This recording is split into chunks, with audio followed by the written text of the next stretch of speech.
Welcome to Movie Oubliette, the film review podcast for movies that most people have mercifully forgotten. I'm Dan. And I'm Conrad, and in each episode, we drag a forsaken film out of the oubliette, Discuss it and judge it to decide whether it should be set free or whether it should be thrown back and consigned to oblivion forever.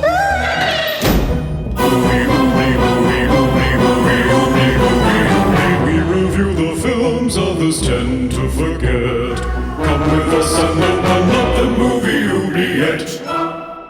Hello listeners, this is Movie Oubliette, the earth-encompassing movie review podcast, with me, Dan, trying to get into the habit of brushing my dog's teeth down here in Melbourne, Australia. And me, Conrad, learning how to change the belts in vintage cassette decks in Cambridge, UK. Ooh. In this podcast, we debate over often overlooked genre films, sci-fi, horror, and fantasy, because back attachment alien stingrays are all the rage this summer. Oh, good grief. Hello, Conrad. How are you?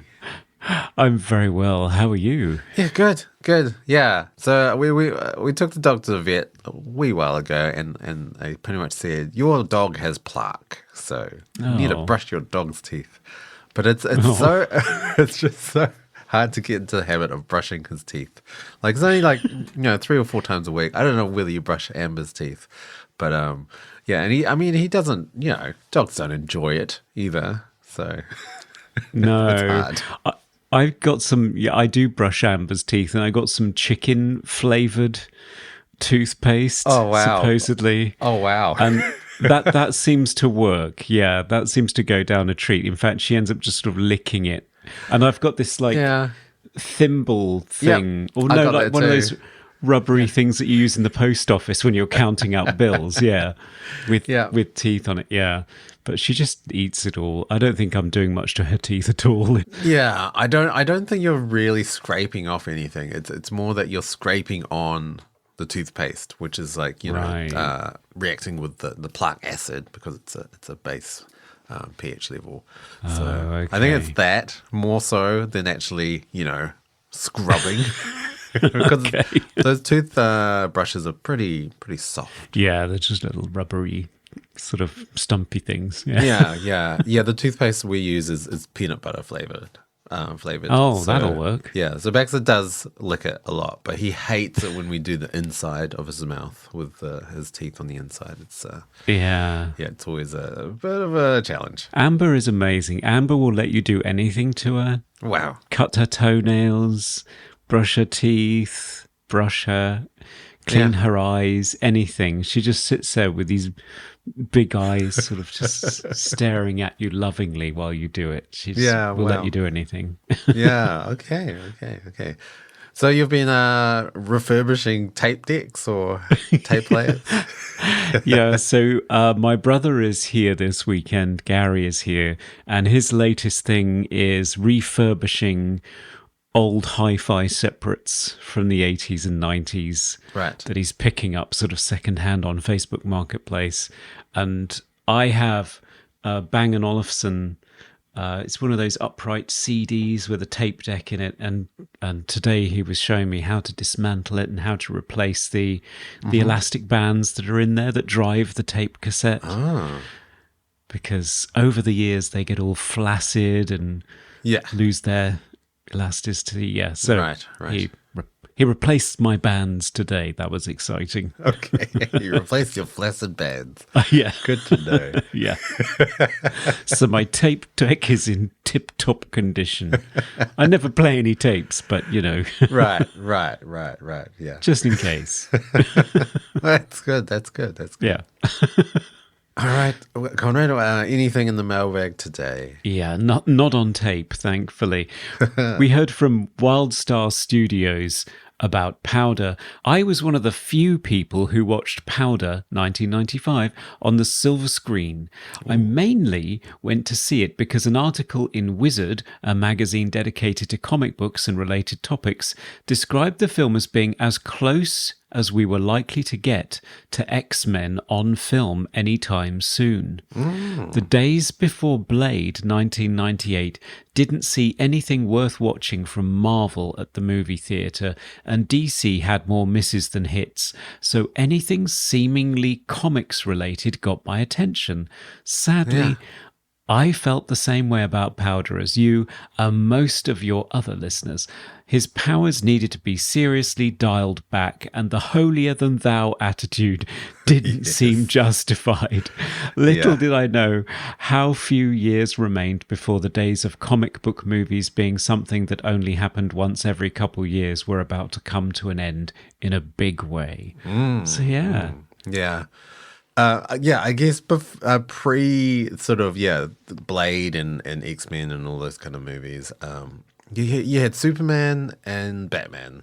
And 70s and 80s. Yeah, and like some pretty bad adaptations of comic book movies. I think there's a Captain America movie from the 90s, which I have seen, and it is horrendous. It's like some of the worst acting and action and props I've ever seen. It's Oh, wow. It's really bad. So yeah, I can understand the timing of Powder being quite appreciated. Yeah, that's the thing that I loved about that email, was getting this snapshot of what it was like to be somebody who was desperate for comic book superhero adaptations. Because you just can't imagine that now, can you? Now I'm sick of them.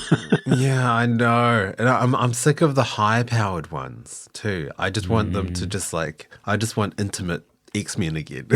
Just like one superhero at a time with like a very small power. Yeah. And some relatable vulnerabilities, maybe. Yeah. Yeah.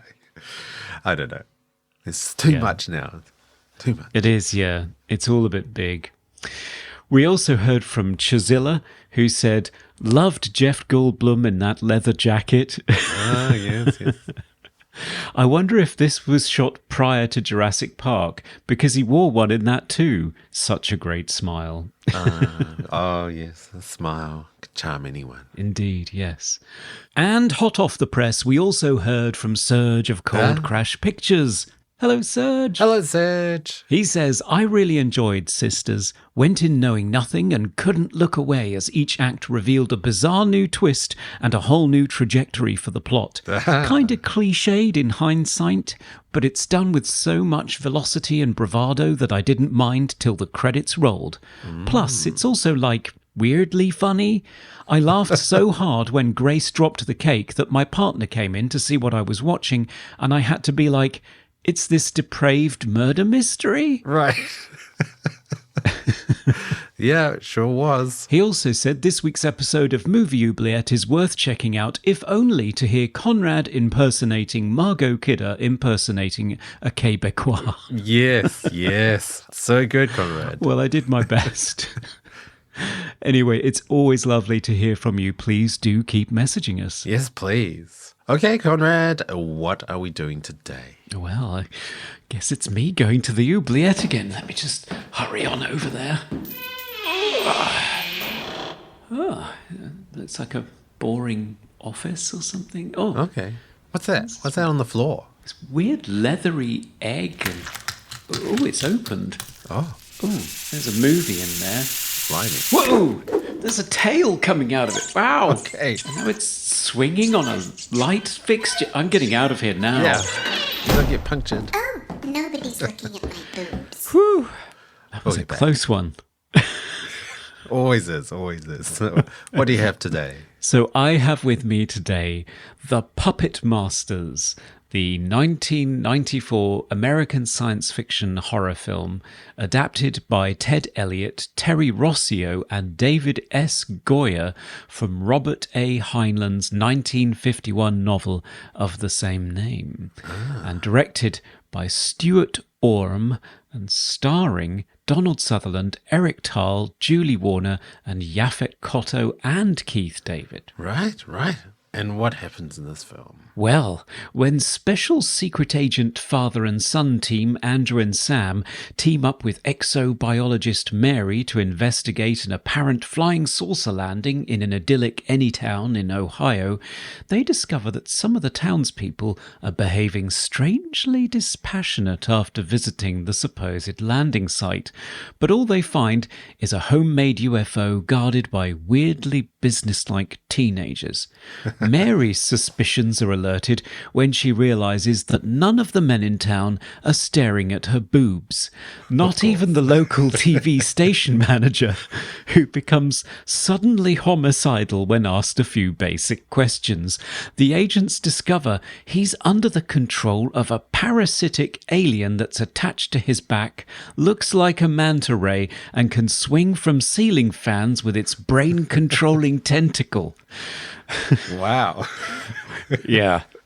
A delightful body-snatching invasion ensues, where parasites leap merrily onto the backs of one character after another, all in a bid for world domination. Can our heroes figure out the parasite's weakness before the whole world, i.e. the US, falls under the sway of their malevolent hive mind? And which character will be temporarily possessed in a surprise twist? Spoilers, it's all of them at one point or another, including the cat. And will Sam be able to get his tentacle into Mary before the aliens do? Find out after the break. Yes. And we'll be joined by a guest. We will, thank goodness. Back soon.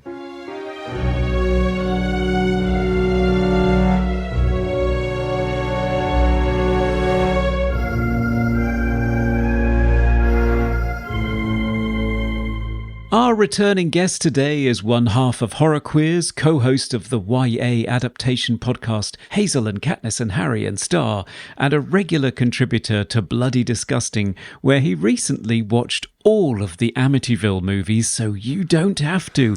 It's the phenomenally brave and admirably smart Joe Lipsett. Hello, sir. Hello. Welcome back. Welcome back. Thank you for having me. Yes.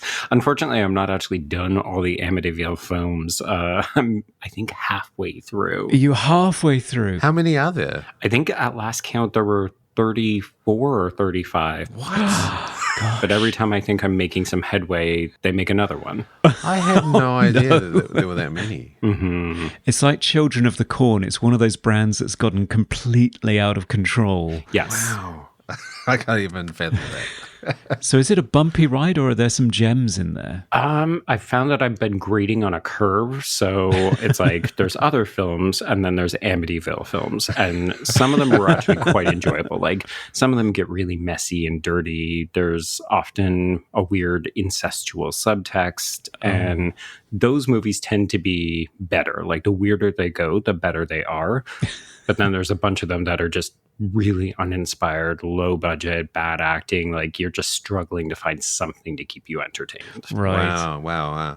Do you find as well, because I remember watching all the Hellraiser movies, and a lot of them weren't Hellraiser movies to start off with. Exactly. There were other scripts. So is that the case with these movies as well? I think people have realized that you can make money if they use a established IP. Yeah. So they take a look at it. They're like, I've got an idea. I'll just set it in a house with something, and then we'll throw Amityville vibrator on it. Yeah.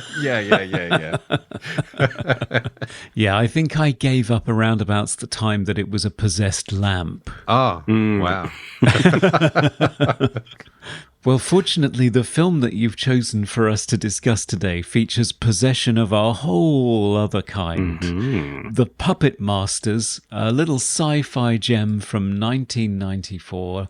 So, as always, the first question, Joe, when did you first see this, or what's your memory of this movie? So I definitely didn't see this in theaters, but this was around the height when my sister and I were renting movies from Blockbuster or the local video rental store. So we were kind of regulars. So we were just always looking for fresh content, like anything that had interesting box art, something that we maybe hadn't seen before. And while we did watch a lot of horror, we would spend a bunch of time looking at sci-fi films. And this one has some pretty good box art from what I remember.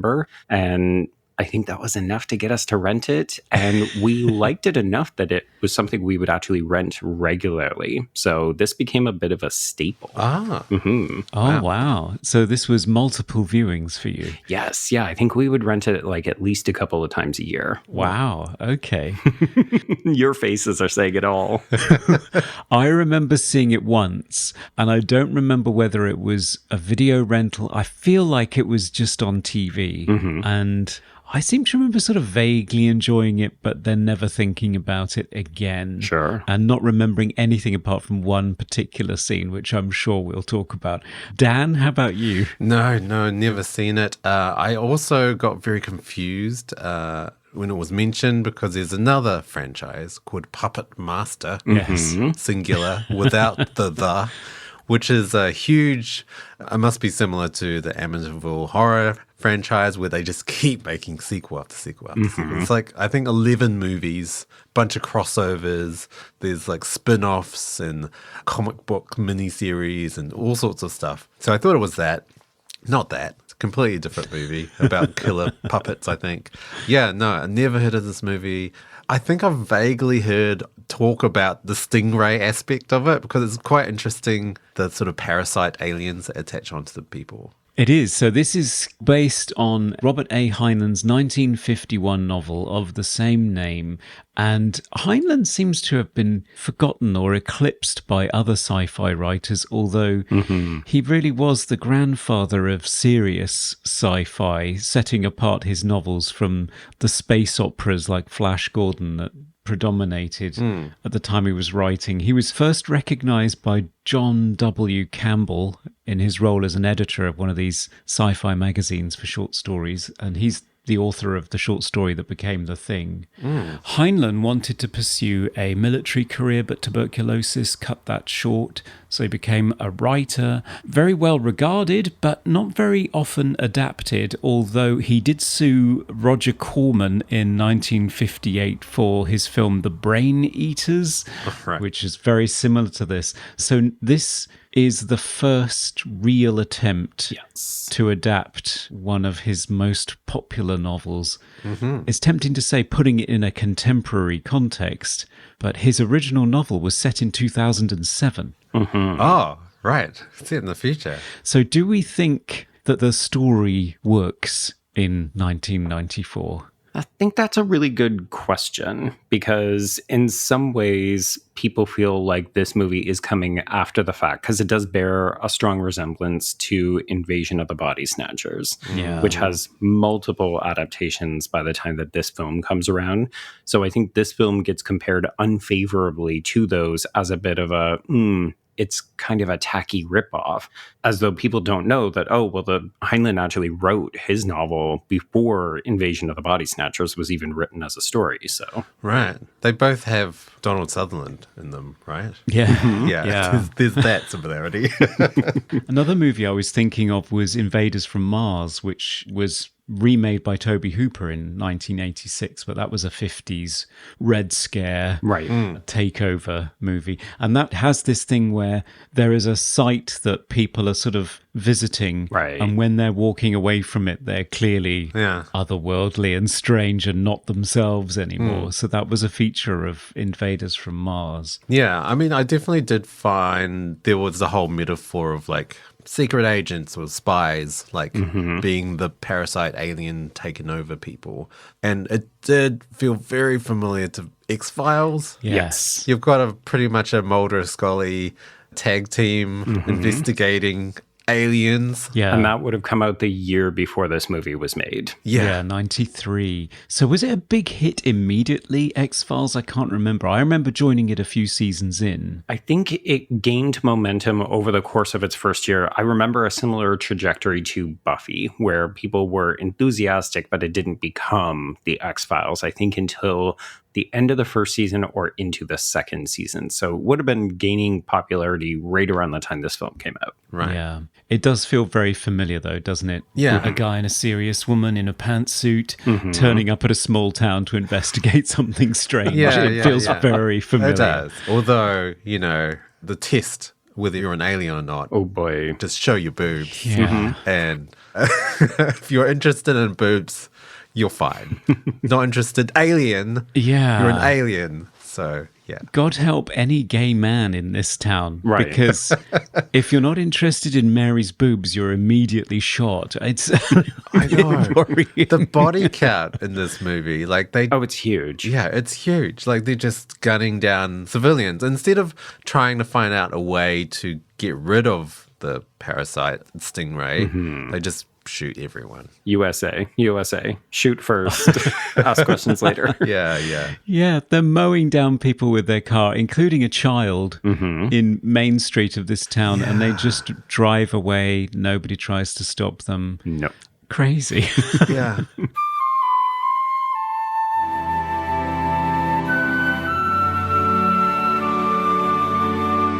It's a bit formless, I think, the story, because you start off with the small town investigation. I was on board for that. Then there's this middle section where there's a lot of jellyfish jumping from one person to another. And then there's some sort of conspiracy to take over the president. And then they kind of forget that. And then they're going back to sort out the original town, the source. I don't know. It just feels very sort of shapeless and meandering to me. I found that too, more so this time around when I'm, critically watching the film as opposed to back in the 90s when I was just enjoying it as a bit of a sci-fi romp. But the stuff with the president is apparently directly adapted from the novel. Okay. So there is an entire subplot where the aliens are actively looking to take over the highest office in the land.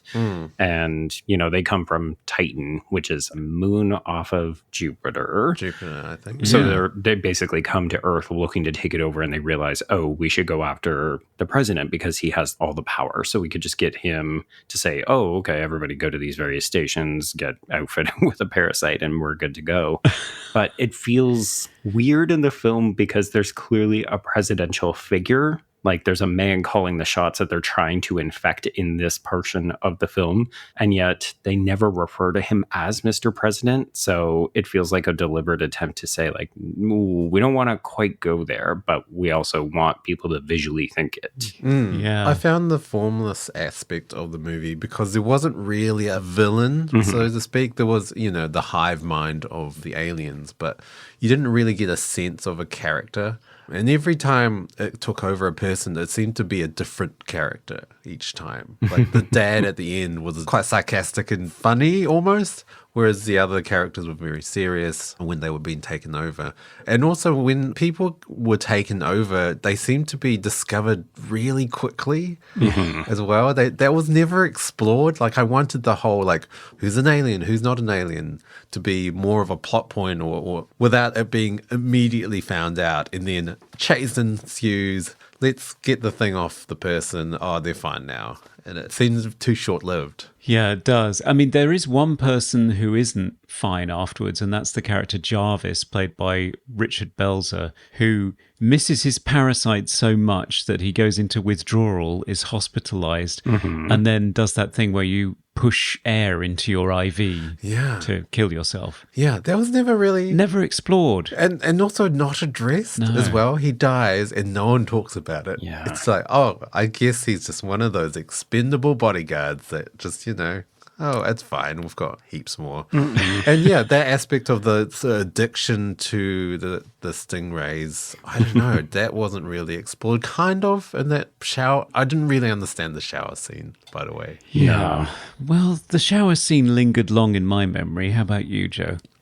I mean, I did say that this became a rental staple in my household. I didn't say for what reason. Yeah.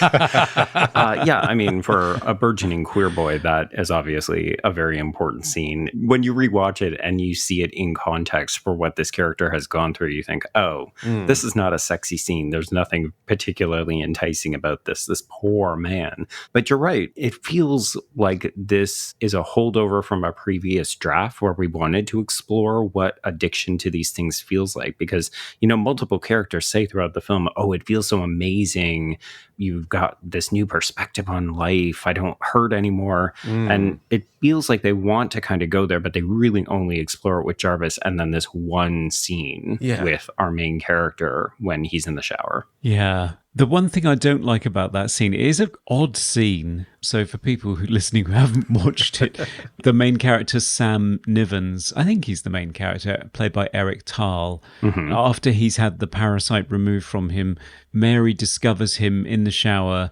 having some sort of anxiety attack. And he's naked, and she runs over to him, puts a towel on his back, but not his bum, which is interesting. I don't know what her priorities were there, but go Mary. Yes. And then hugs him, but then they kiss. And I think, that shouldn't be there. Yeah, it's the start of their romance, and you just think how inappropriate. Yeah, I think it is. I I know. think she should just be comforting a very vulnerable man, I think, at that point, not snogging him. Yeah, I did find the romance a little forced, although when it did start unfolding, it did feel warm. Like, I did feel there was a connection.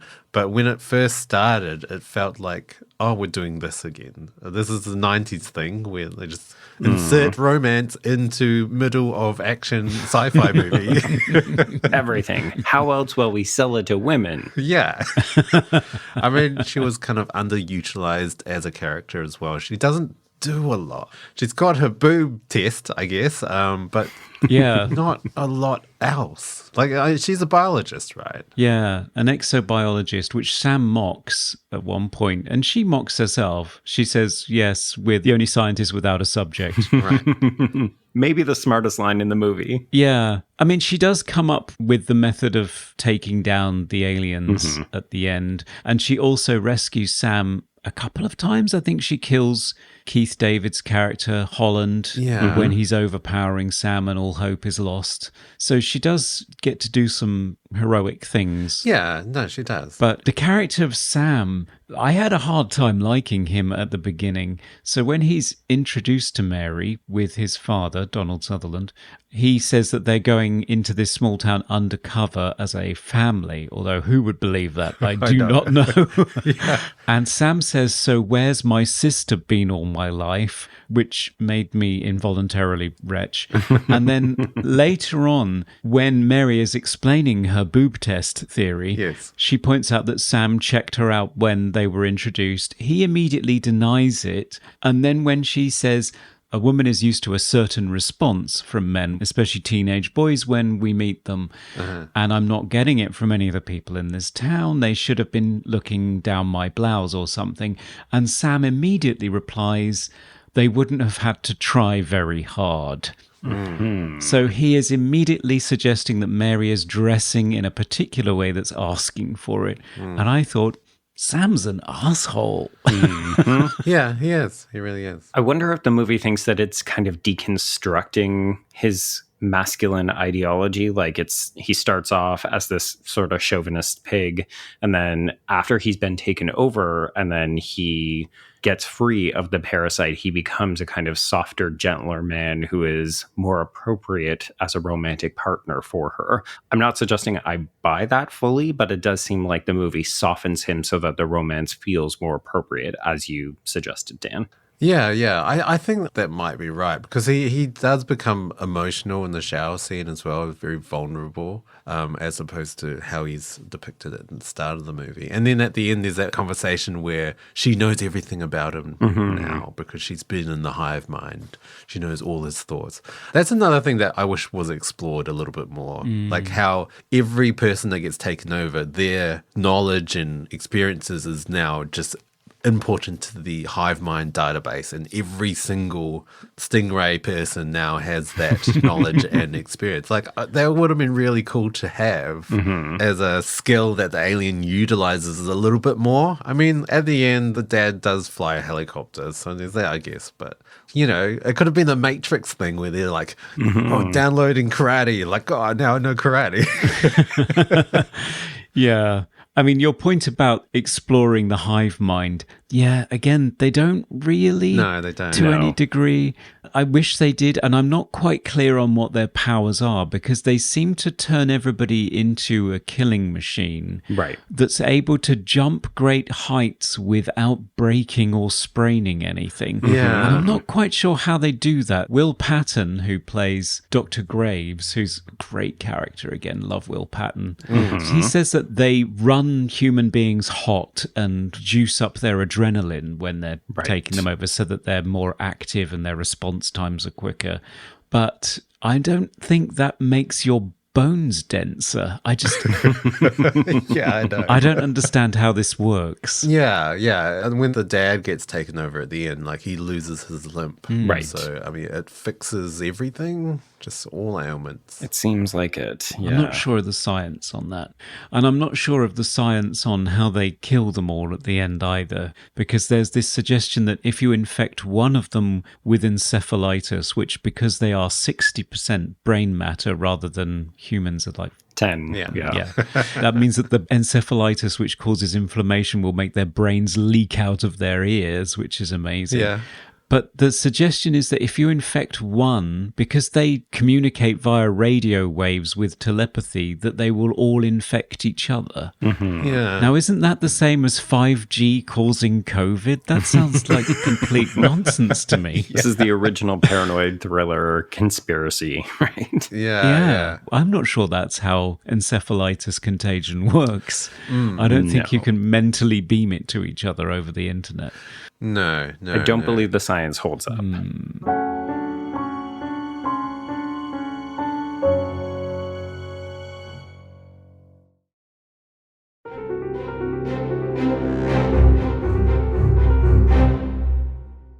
The reason that the film may feel like it has a bunch of kind of different stories that aren't always connected, it could be a series of those rewrites as we were talking about, but it could also be because the original source material was written almost like a serialized piece, and then it was formed together to make a book in the last result. So it was quite a bit longer, and then they condensed it down into something a little bit more synthesized. But I wonder if that ended up resulting in a series of kind of standalone adventures that Heinlein was writing, and then they said, oh, those are famous set pieces from the book, so take the thing with the president, take the thing with the hive, take the thing with the original town at the beginning, make sure those are in the finished film, and then somehow you have to bridge them, and we get this semi-disconnected feel. But it's interesting because the other famous Heinlein story that was adapted is, of course, Starship Troopers, which is a more successful film because of what Paul Verhoeven does to it. Yeah, but sure. it also has the same kind of occasionally like fits and starts, like we're going to this planet and then we have something and then we go back to like the spaceship and we do something. So I wonder if it's a problem with adapting Heinlein in particular. Yeah. I mean, I think it's quite a lot to condense as well. Like this film felt almost rushed to me. Like I felt like I would have loved to see this film in like a miniseries, like 6 episodes, where they really flesh everything out properly, because it did feel like, oh yeah, we're going from one thing to another thing to another thing, but not exploring any of these other things that we kind of introduce. But we're just on to the next kind of set piece. I think you're right. It is very episodic in nature. And I think that's where the sort of X-Files aspect of it really comes home. Yeah. It's sort of 3 episodes. It's like one of those ones that ended up on Laserdisc, like the Tombs episodes where they just glued them together. Yeah. This is the Parasite collection, right? Yeah, exactly. Yeah. I think it was also formless because I didn't really know what the motivations for the aliens were, apart from infect as many people as possible, but there weren't any steps to that. I mean, they tried with the president, but there was nothing else. Like, and I didn't really understand the hive layer headquarters. How did they make that? Did the stingrays build that? Are they excreting some sort of beehive substance? Like, where did that come from? Did they transport it there? Because there was some mention of the population moving upriver or something. Right. I wasn't sure. You almost wish that you could have seen that kind of membrane thing that they touch that evaporates to allow them in. You almost wish you could have seen that on a barge or something that was making its way along the river, just so that you had a better understanding of what exactly is it that they're doing. Yeah. And they didn't do the thing with normal alien invasion movies where, like, you know, they blow up the spaceship, like in the Independence Day or something like that. They didn't blow up that hive layer at all. That wasn't really the solution. No. It was, you know, infect everyone with mosquitoes. It goes for multiple endings. So it goes for the sort of cerebral War of the Worlds where infect them with the disease and that will bring them down sort of ending. And then it goes for the surprise, Donald Sutherland can fly a helicopter now ending. Yeah. It has a lot of endings. Tell me, do you feel like the Donald Sutherland piece is a bit of a studio note? Like, it's not exciting enough to learn that we crush the aliens using mosquitoes and some kind of contagion? Like, no, we need something more exciting. Can we get a helicopter explosion in there somewhere? Yeah. It felt tapped on the end. Like, we need the big finish. We need the action finish in a helicopter because it's the 90s, which doesn't crash, which was like miraculous. Like, they shoot up the dashboard and everything. It's completely shot. It's on automatic. It's fine. Yeah, well, he lands it very well in the middle of the street. I was surprised. I thought there was going to be the big crash. Yeah, it does feel like there is a tension between a studio wanting to make a very marketable action film and perhaps the creators wanting to do Heinlein more intellectual justice as one of the first writers to be working on serious science fiction. So it wasn't Kubrick and Arthur C. Clarke with 2001 in the 60s. It was Heinlein and George Pal on Destination Moon a decade earlier. Yeah. And in terms of the writers, I mean, the team is Ted Elliott and Terry Rossio, who are most famous for working on Disney Renaissance movies like Aladdin and the Pirates of the Caribbean movies. They did the first pass, and then you've got David S. Goyer, who did a second pass, and he's famous for the Blade trilogy, Christopher Nolan's Dark Knight trilogy, so a lot of superhero franchises. And then it went back to the original pair to do a third pass, and then Stuart Orme, the British director, said that he just directed that. He didn't make any changes. Right. But to me, it feels like it is something that's bounced backwards and forwards between these two things, and sometimes it just wants to get rid of the cerebral stuff and cut to the next chase. Yeah. When you kind of look at it, it does feel like a whole bunch of rewrites. And the director, this is his only theatrical feature? Yeah, Is that right? No, he seems to be mostly a British TV director doing episodes of Yeah. Foyle's War and Lewis and things like this. So, I mean, the film looks good. I think it does. Yeah, I couldn't find a budget for it, but I actually think the film overall looks okay. Like, it's not the most exciting in terms of direction, but the visual look of it, it's very 90s, but it looks like a big budget action film. Yeah. It does. And like practical effects as well. I will say, the effects are great. Really good effects. Like the alien thing on paper sounds stupid and ridiculous. Visually actually works. I'm like, wow, that works. Yes, that's Greg Cannon's team, led by Larry Odion in this case, and they were experimenting with silicon for the very first time rather than latex, which gave it a much more flexible, slimy, fleshy sort of approach. And those things look really articulated. I was impressed. Oh, so good. Yeah. Yeah, one of the things that I really like is the kind of malleability that they get out of the creature design. Like, so my husband is not a horror movie fan. Sometimes he'll watch sci-fi with me, so he was watching a little bit. But the moment where Sam infects the other guy with the eggs, and then they try to go after the president, and this other man that he's infected opens his shirt, and we see the multiple creatures that are just like hanging off of his body so that we can peel them off and get the sticker onto one of the other people. It's like, I think that is such a creative way of moving them around, because when you see the eggs, you just immediately think, oh, okay, well, this is alien. Like, the creature design is really uninspired when they're in the egg.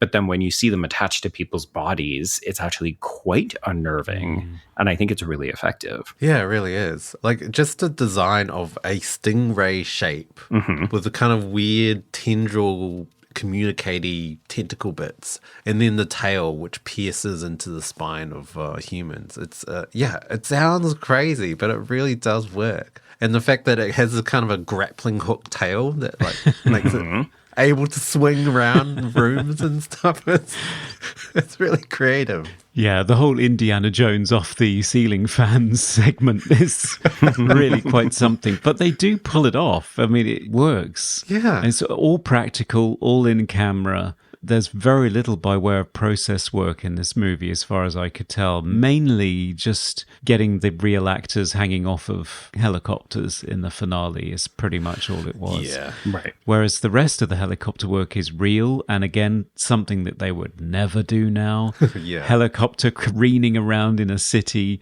with two stunt people fighting in the back of it. Very well done, all of the practical aspects of it. Yeah, I did find some of the action sequences, though, became a little repetitive. It would always be like, okay, we're running through a building and punching everyone and pushing everyone downstairs. My favorite is the kind of like Jean-Claude Van Damme influence on this movie where we're not just punching people, we're actively, regularly kicking them. Yeah, wow. right. Now it's time for random trivia. So, Dan, what stunning piece of trivia did you discover when you hooked up to a jellyfish today? Right, yes. So, did you know the actor Richard Belzer, he plays Jarvis, who he has passed away this year in 2023, which is sad. But he plays the chain-smoking bodyguard Jarvis in this movie. But did you know he is also in another sci-fi movie featuring aliens masquerading as humans, Species 2. 1998.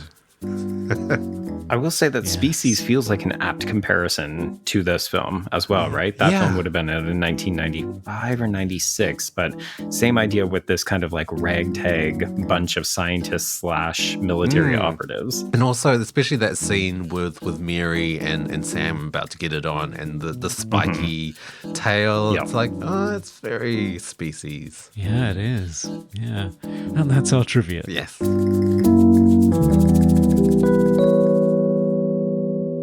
Did this movie do badly when it came out? Because I think the title alone, it's misleading. No, it wasn't a massive success. I think it garnered about 8 million at the box office. I couldn't find a budget for I it. could not find a budget. No, It had to be more than that, though. I would imagine so. It looks like a 30 million type of movie, the sort of thing they don't do now. Was released in October of 1994.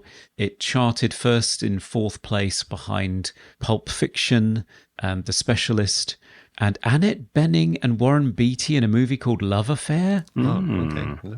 No clue. And it plummeted shortly afterwards and was out of the top 10 the week after. Right, yeah. This feels like a film that would have been destined to find its audience on VHS, right? Like, but I think the problem is, you're right, Dan, the title, it's not just misleading, it's a little bit vague. Like, if you didn't see the box art and somebody just said, oh, I'm watching The Puppet Masters, people would think, oh, okay, so it's a movie about marionettes or something like that. Yeah, right? yeah. Or Murderous Puppets from the 1989 Exactly. franchise with 11 movies. Yeah. Yeah, it's very misleading. Like, I don't immediately think, oh, sci-fi stingray aliens that take over the world, the Puppet Masters, of course.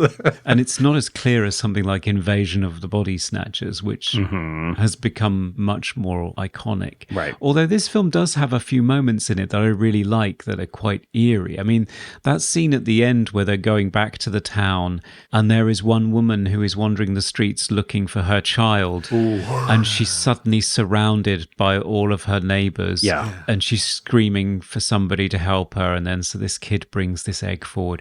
That's really creepy. Yeah. Genuinely creepy. Yeah, I feel like it's one of those movies where they go too big almost. Like, I almost would have preferred it if they just stayed in the small town, Right? the entire movie, and just explored all the different set pieces, but just have it set in the small town. Yeah. And maybe take the president out. Like, we don't need that. And that would have been more interesting, more intimate, more sort of like condensed down. But when they go, full scale, whole country, state of emergency, president, then it gets a bit like, oh, I don't know what we're focusing on. That's definitely an adaptation problem, because Heinlein's story is this kind of like world scope kind of a project. Yeah, sure. But also, Conrad, you mentioned that he started his career in the military. And all of his books have this kind of highly militarized aspect to them. So the same with Starship Troopers, which is like basically about a paramilitary unit.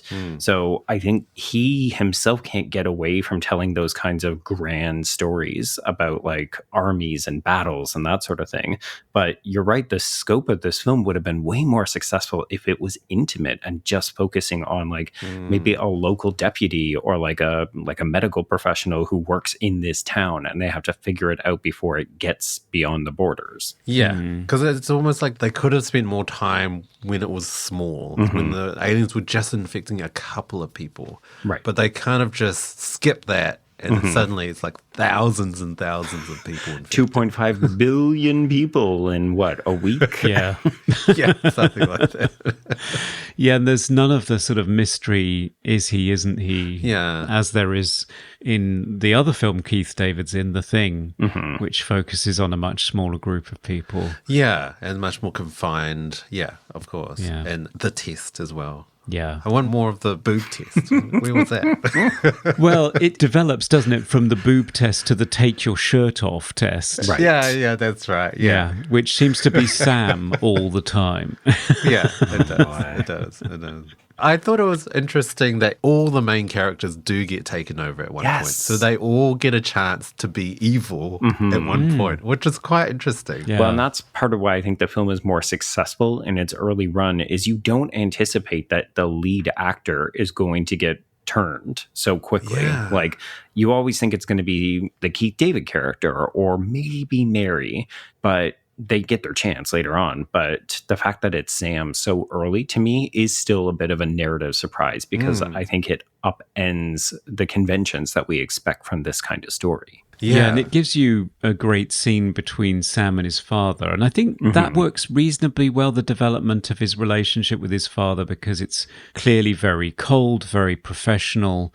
Sam opens up to Mary about how distant they were after the death of his mother. Later on, there's this grudging respect because he shoots his father when he's infected with a parasite. The best way for men to resolve their feelings is to shoot one another. Yeah, Yes. of course. So another male aspect of this film that I wanted to raise, particularly with you, Joe, was it just me who felt that scenes of men walking into rooms and surrounding other men and then slowly taking their shirt off kind of felt like gay panic rather than an alien invasion? Right. Yeah. I mean, there is that one scene where the general has clearly been compromised and he refuses to take his shirt off, but he starts to turn his back and take his shirt off, almost like a bit of a striptease, and then the camera just goes dark and they say, we've lost them. Yeah, and that's Marshall Bell, who, of course, is in the gayest Nightmare on Elm Street movie as the gym teacher. Yes, which I will confess I appreciated, because, you know, Dan, you brought up the boob test numerous times, and I think in some ways this film is incredibly heteronormative in the way that it has men being men and women being doctors until they need to do boob tests or be rescued from the hive. Yeah. So yeah. I guess I do appreciate that the film has like a bit of a weird sexual vibe to it at all times. Like in another film, the parasites would have opened up their sexual interests and they might have all just been down to get funky. Yeah. Well, they do get interested in using Mary's sexuality as a weapon in Sam's apartment later on. So I will say that that scene is really interesting to me in two different ways. One, I think you could be very literal and say that Sam should be afraid of female anatomy because, of course, it is his cat who ends up infecting Mary when they're in a sexually intimate position. Yeah. So be afraid of the puss. But then the sequence that follows where, you know, she lashes out at him and says, you know, like, you can't hurt this body. Haha, I'm fully in control. She's half naked. And then she jumps out the window and is picked up by a strange man in a car. Well, it's the man that Sam has infected earlier. This scene is identical to the one that Kevin Williamson and Robert Rodriguez would do in The Faculty 4 years later, 1998. So the Delilah Jordana Brewster character, when she breaks out of Zeke's garage, It's almost identical. Yeah. Another movie with sort of people getting taken over. Exactly. By aliens. I mean, Kevin Williamson knows his horror, so I wouldn't be surprised to learn that he was at least partially familiar with this film. Yeah. Well, we always talk about the music. The music score for this movie is by Colin Towns, a British composer. We have met him before on Rawhead Rex. Oh, yeah, right. So this feels like a slightly bigger budget than Rawhead Rex. Quite a lush orchestral score. Yeah. I mean, it felt very 90s action movie score. Like very action movie. It's not sci-fi. It worked. It was huge sounding. I mean, some of those chase scenes were just like, wow. Scores. He's having a lot of fun with the score. Yeah, I completely agree with you, Jen. It does feel like the score is doing a lot of heavy lifting, particularly in the action sequences. Yes. I guess I just wish that we had something as complimentary for some of the scary sequences. Like that scene where the woman is out and she's surrounded by the people. I wish that the score was a little bit more memorable so it could really accentuate that. That's a good point. That's true. I mean, I appreciated the more romantic, touching scenes as well with the score. Like there is like a theme that goes through the movie. But I mean, yeah, I think it works. I had no problem with the score. Yeah. The bits that I quite liked was when it turned into a sort of Manchurian Candidate thriller in the middle.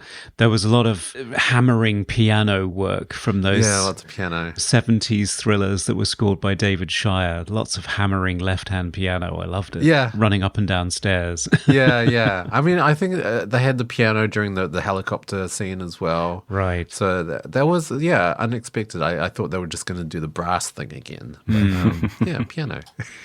The only thing I didn't like is synth choir. I don't know. It wasn't too bad. It wasn't too bad. It's the 90s. It's a bit cheesy.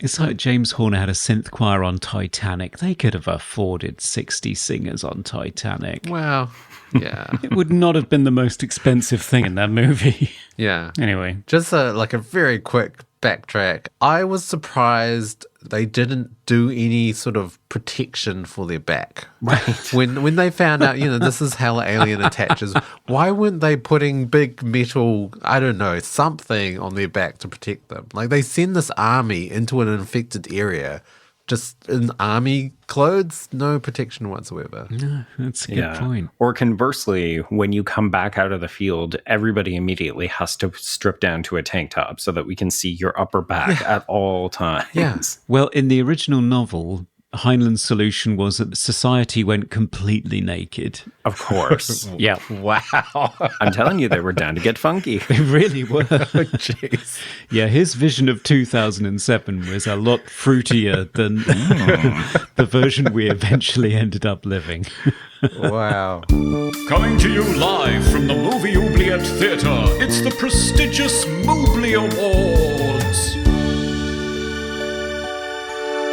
Hey, it's the Mobley Awards. It's where we present our favourite stingray piercing parts of the film in a number of hive mind connecting categories. Best quote. So I don't find a lot of the film particularly funny, but I do enjoy Donald Sutherland's excuse for why Mary can't go into the flying saucer as being she bulked at the Pirates of the Caribbean. Yeah.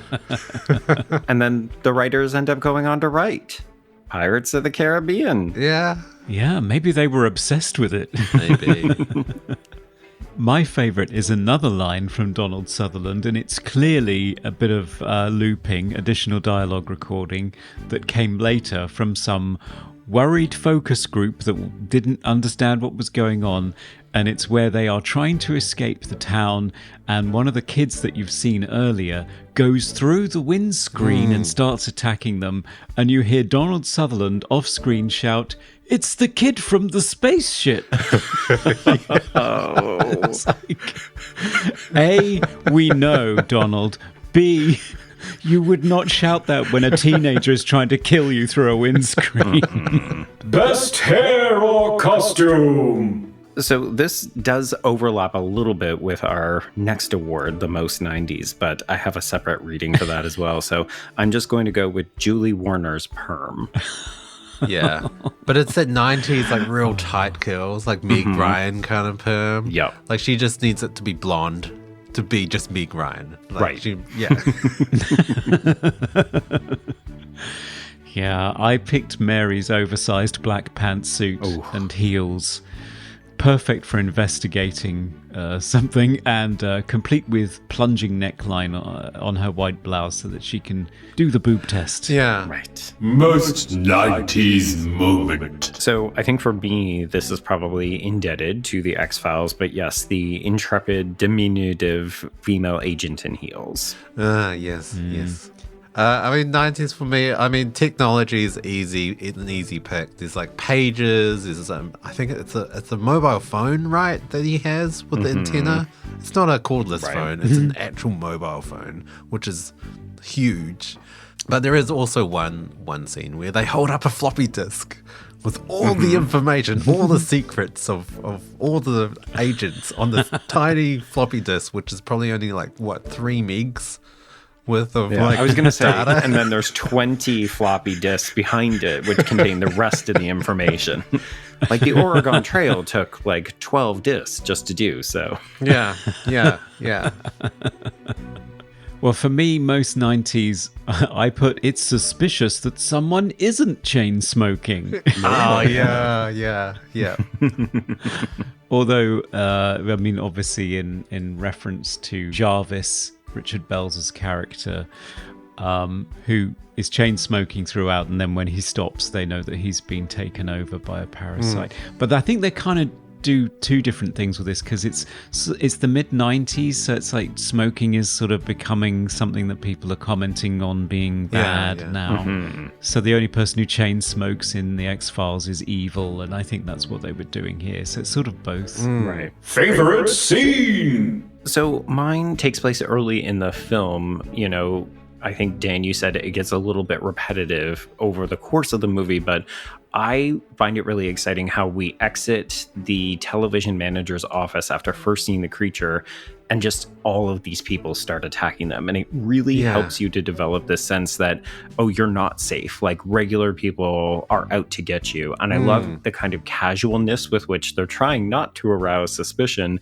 but like, we're punching women in the face, and camera operators are leaving their posts to attack us. Like, I find it's a very thrilling early action set piece in this film. Yeah, I really like that as well. And sort of the casualness. Like, they're not running through the building, they're just walking briskly. Yep.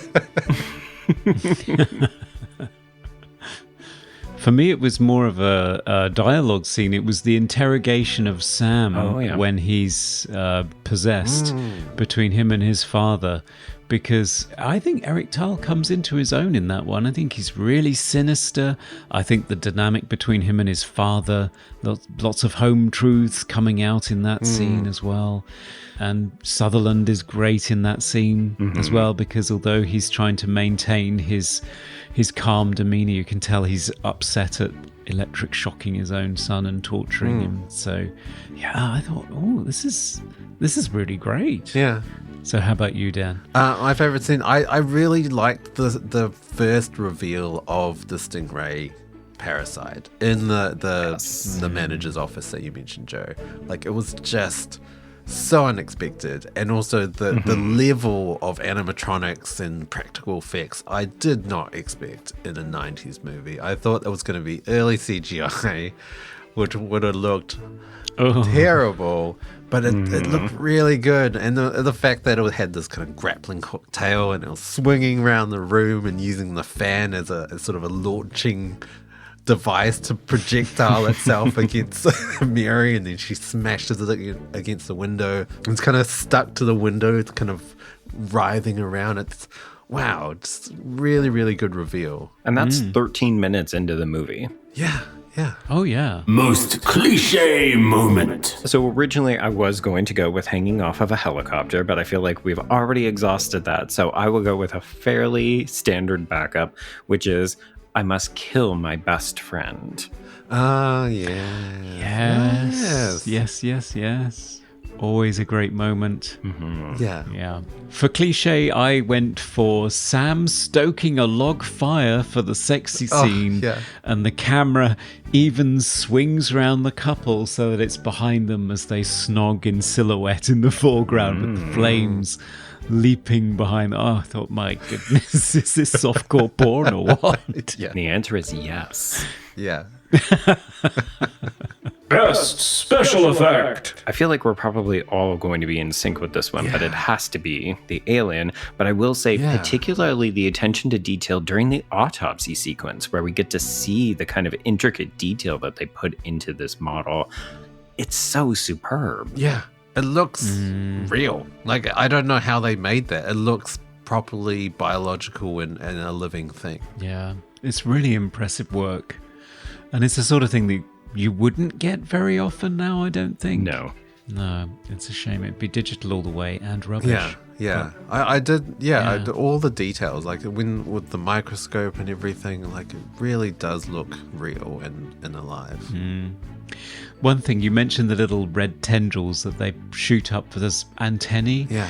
I quite like right at the end where Donald Sutherland says, "Hi, Sam," and the little red tendrils come up as if they're just going to wave at little him. hand wave. Yeah, they look like little fingers. Hello. You know, hello. Remember me? Favorite sound effect. So we haven't talked about it because we focus mostly on the score, but the kind of rattlesnake sound that the creature makes as it's about to move, again, I thought was really, really inspired. Yeah, a really high pitched, kind of hissy, rattly sound. And it always sort of was like a precursor to a tail launch as well. So you knew it was about to do something, but you didn't know what it was going to do. So yeah, it worked really well. Yeah, that was exactly the same thing that I wrote down. It rises in pitch and speed, and it really gives you a great sense that something powerful is about to happen. Yeah. I loved it. Most funniest moment. So as much as I appreciate the body on Eric Thal, at times his choice of acting left me a bit perplexed. So he is an open mouth actor. So in scenes where he's meant to be very intense, you'll frequently notice throughout the film, he has a kind of like dopey open mouth look. And it's very perplexing. It's quite unique and also kind of captivating. Right, yeah. Yeah. I did think to myself halfway through this movie, because I started to sort of note them down, all the mouth breathing scenes, and I thought, this could be a great drinking game. Oh, yes. Watch Puppet Master and take a shot every time Eric Thal's wandering around with his mouth wide open. Yeah, right. Yeah. So funny scene for me, the scene where they've got all the agents, right? I mean, it's not even just agents, it's like admin staff. It's just all the officials in that room, and Donald says, okay, now everyone has to strip. That sort of awkward moment where everyone just looks at each other. It's like so hilarious. Because I can imagine, like, let's say in your work, Conrad, like you get infected by aliens and everyone at Cambridge, all the staff have to strip. Like that scene, awkward. Yeah. It's definitely an HR issue. I was going to say, the follow-up for this would be like 50 complaints to HR. Yeah. My favorite has to be the chimpanzee scene, just because I do love a chimpanzee. They're immediately hilarious to me. But specifically, the capper on it for me was when the chimpanzee is infected with a parasite, and it calmly walks over to a keyboard and types out on the screen, "Do you miss me, Sam?" And when you cut back to the chimp, it's sort of peering coquettishly over the edge of the keyboard with its big brown eyes like a lost lover. I loved it. I find that scene really creepy. It was creepy. It was creepy, yeah. I was killing myself laughing.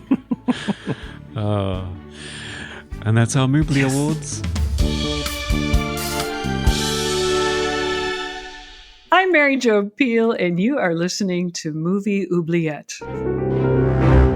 Oh, right. It's final verdict time. Should the Puppet Masters from 1994 be released from obscurity to attach itself to the back of every human on the planet and be applauded? Or should it be minced by a helicopter propeller and be kicked back into the oubliette and never spoken of again? The Puppet Masters. Joe, what's your final take on this movie? Should people watch it? So I gather that you two did not enjoy this as much as my childhood self, but I have a lot of nostalgic love for this movie. And well, I appreciate that. I think the story doesn't quite hold up and there's lots of plot holes and other things like that. I think when the movie is working, it's really, really working. The special effects and a couple of those really key scenes, to me, it's enough to merit a recommendation for folks. If you've never seen it and you are at all curious, it is worth seeking out. Yeah, I was in two minds when I first started watching it. Like, it does feel very familiar. It feels like a lost episode or extended episode of the X-Files. But I did really appreciate the effects. I did not think the effects were going to be this good. I thought they were going to be terrible, B-grade, cheap. CGI maybe, but I don't know. I kind of enjoyed this movie. Like, it has its flaws. Characters aren't perfect, but I did enjoy it. I did enjoy it, and I probably would recommend it to people, especially people that like X-Files or anything in that sort of field of sci-fi and aliens and, you know, agents and people that could be aliens. Yeah, it's a mixed bag, isn't it? Because it doesn't quite explore the alien invasion and the paranoia as much as you'd like it to, although there are little moments in it that are really creepy. It doesn't really explore the aliens' hive mind or what their motivation is at all. It's rushing to get to the next action scene, and then most of the action scenes are sort of conventional 90s action scenes. But the effects are great. The performances are great. There are some really great moments in it. You know, I don't hate it. You don't finish and think this is a bad movie. You just think it's sort of it is a straight to video rental, but it's one of those ones that you keep finding yourself wanting to watch occasionally, maybe. Like maybe twice a year or so. Yeah. And not just for the shower scene. Yeah. I don't know. I kind of liked it. If somebody loves the genre and wants to see another Body Snatchers movie that's well done and with a good budget and a great cast and great effects, then yes, I'd recommend it for sure. Yeah, I'd agree. Well, I better check in with our patrons to figure out what their vote was. Hello, Hal. Yes, Conrad? Time for the final verdict, please. In their infinite wisdom, our patrons voted to set the film free. Oh, wow. Okay. Nice. Okay. So everyone agrees. Yeah, it was 60-40 split, though. So again, people feeling sort of ambivalent about it. Eddie Coulter said, set it free. It's impressive how much it stays true to Heinlein's novel. It has a very X-Files vibe, which makes sense as the movie came out during the time that X-Files became a phenomenon. And Retroblasting said, like Dan, I immediately thought of the Puppet Master series, but unlike him, I've seen all of those. I do recall seeing this movie in the video store, but once I realised it wasn't a Charles Band production, I never rented it, so I can't vote. Oh, okay. On a similar note, Filippo said, yes, PSA, Puppet Master 1989 is not this movie. I unfortunately watched the wrong one, which was basically the cheesy horror sequel to The Big Chill nobody asked for with none of the Motown. Oh, poor Filippo. I feel so bad. It's confusing. It is confusing. It's a very popular title for films, it seems. Yeah, a bit generic, as we said. We also heard from Chazilla, who said, I've never heard of this one before. If you put Alien, Invasion of the Body Snatchers, and the X-Files into a blender and push the made-for-TV button, this is what you would get. I would say it's a step above made for TV, especially effects-wise. Yeah. Yeah, but it's very, very astute observation. I thought so too, yes, and I enjoyed reading Chazilla's full analysis of it. It was great fun. And finally, Isaac Sutton says, laugh out loud, I can't believe the aliens were revealed because they failed the boob test. This movie is entertaining and more nuanced than I think people give it credit for, but wow, you can feel the greasy layer of misogyny every chance it gets. So yeah, people feeling a little bit ambivalent, but on the whole, letting it go. Yeah. Okay. All right. Let's set it free. Yeah, just slap it on a jellyfish and hurl it on out of here. I can fly a helicopter. Bye, movie. Bye. Well, Joe, it's been really fun having you back on the podcast again. Where can people follow you and follow all of your reviews and other exploits? Yes, the easiest way to do it would probably be on social media. I can be found at B Stole My Remote, and that's the letter B, and you'll be able to get access to all of my many, many podcasts as well as sporadic writing. Is there anything in particular they should be looking out for in the near future? I do have those new Amityville reviews coming out bi-weekly, so follow along on that journey because I do think that the alien in my brain is leaking out of my head every time I have to write one. Yes, I think you need company on that series for moral support. And listeners, if you want to keep up to date with all our future episodes or message us and tell us how wrong we are on our opinions on all the movies that we cover, you can find us on all social media platforms. And you can also email us at movie.oubliette@gmail.com. Yes, and if you want to support the show, head on over to Patreon, where for as little as $1, you gain access to extended portions of the show, and you can vote on and nominate films for us to feature in future episodes. For $5, you get to vote on the final verdict and maybe affect the outcome of whether it goes into the oubliette or not, and get access to our monthly minisodes, where we talk about all sorts of strange topics. This month we were talking about lesser-known films from famous directors, I think. Yeah, that was a very interesting discussion. Lots of tangents. Lots of tangents and lots of people chipping in the comments section too. It was really interesting to read those, so thank you. And for $10, you can be an executive producer like Chazilla, Eddie Coulter, Isaac Sutton, and Dr. Doggy. Yes, thanks for the support. It's very important. We have merchandise on Redbubble with our logo on it if you want it on all the things in your house. And we also have a YouTube channel where we get into video essays about various things. And we also have a couple of live panels on there as well. Yes, we do. All right, Conrad, what are we going to be doing in next episode?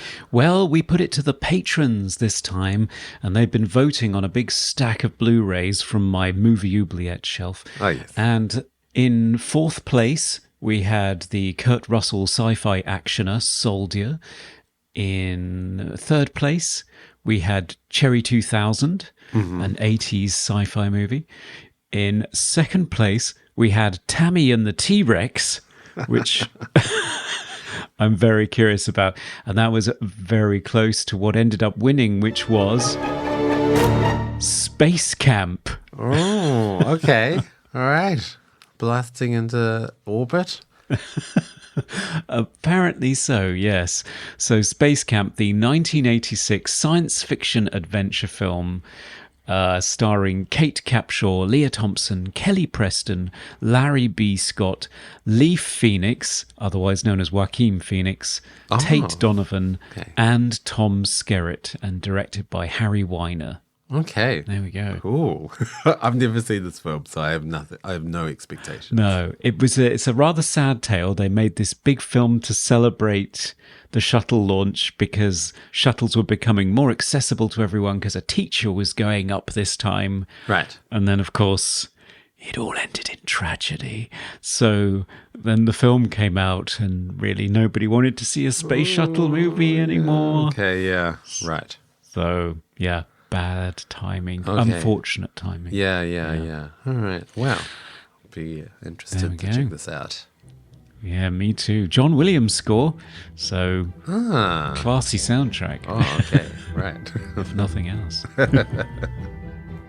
Thanks, listeners, again for joining us on another journey, this time with stingray aliens. Until next episode, goodbye. Bye, everyone. Bye. We review the films others tend to forget. Come with us and open up the movie Oubliette. Hey, it's the kid from the spaceship.